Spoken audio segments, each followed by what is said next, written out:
Hi, my name's Clint Wastling and I'm a writer and poet based in Hull and the East Riding. Yeah, I lived for several years when I was very young over the way there on James Reckitt Avenue before moving off to Scarborough to enjoy the life of sun and the beach, and then moved back here with work in the mid-1980s. I've been a poet, I suppose you could say, for 10 years, sort of gradually trying to build up the groundswell of obscurity that is being a poet. But I started off writing for the newspapers. I wrote short stories for the Weekly News, things like the Yorkshire Journal, and sort of developed from there into enjoying writing poetry as well.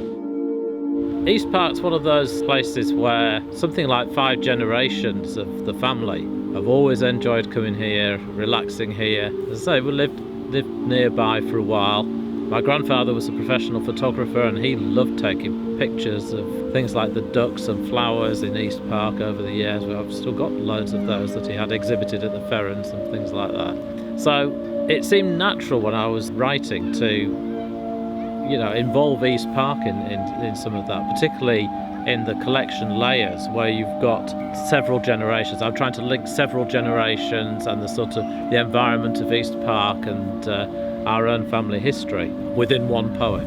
The first advice I think would be to read some poetry and enjoy the way that people put poems together, and not to be afraid to try and experiment with words themselves. Write about what you know and don't try and be anyone else other than yourself.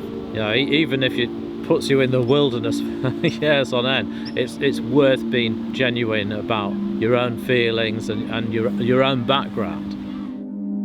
This poem's called The Splash Boat, and I wanted to examine the history of the family in East Park with this, and it came from seeing a photograph of my grandfather way back in 1929 standing at the splash boat, and I thought, that's interesting, there's got to be a poem in there somewhere. So here it is, The Splash Boat.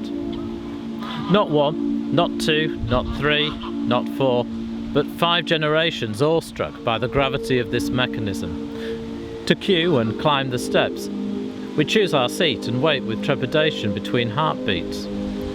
Movement slowly accelerates, the roar of wood on rail accumulates, and screaming punctuates descent until the nose plunges and a plume of water arcs and thrills, drop by drop, onto us, our neighbours, mums and dads, clandestine lovers. Finally, the vessel judders. The splash boat, hauled to home by Jute.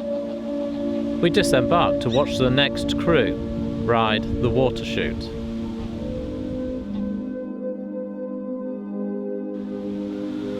This next poem is another East Park poem. For some reason it's been very popular in the USA, and I don't know why. If I did, I'd be making loads of money over there. This one is called Swans at East Park. Mute swans mate for life like you and I. They glide the summer waters as we walk by. And silent in their thoughts, they never sing until the call of death creates a hymn. They swim gracefully, like an angel might, feathers preened, watertight. They navigate the sinuous curves of East Park's lake as children erupt from the Academy's gate to swear and smoke. We look at each other and walk on in silence, secure in our alliance, like the swans, content to tread the sinuous curves of East Park's lake. My dad was a bricklayer for a lot of years, and he worked on loads of building projects in the area, and this poem's about some of them. Bricklayer. English, header, stretcher, Flemish bond. He taught me the basic stack before a brewer, builder's tea and a fag break drew all to the porter cabin. If he could lay 500 bricks, he'd get a full day's pay. Through all but the worst of weather, he'd work long hours, fingers taped. Chamois gloves kept out the lime. Bed of mortar, brick, tap, level. He could halve a brick with one wrap of the trowel. Before he died, Dad listed houses, bungalows, schools, a Cold War bunker. But his first he spoke of fondly. Flats on Bricknell Avenue whilst apprenticed to old Jack Mather. Perhaps he thought we'd photograph them all. Make the mortar, mix sand and lime 3 to 1, blend in the water.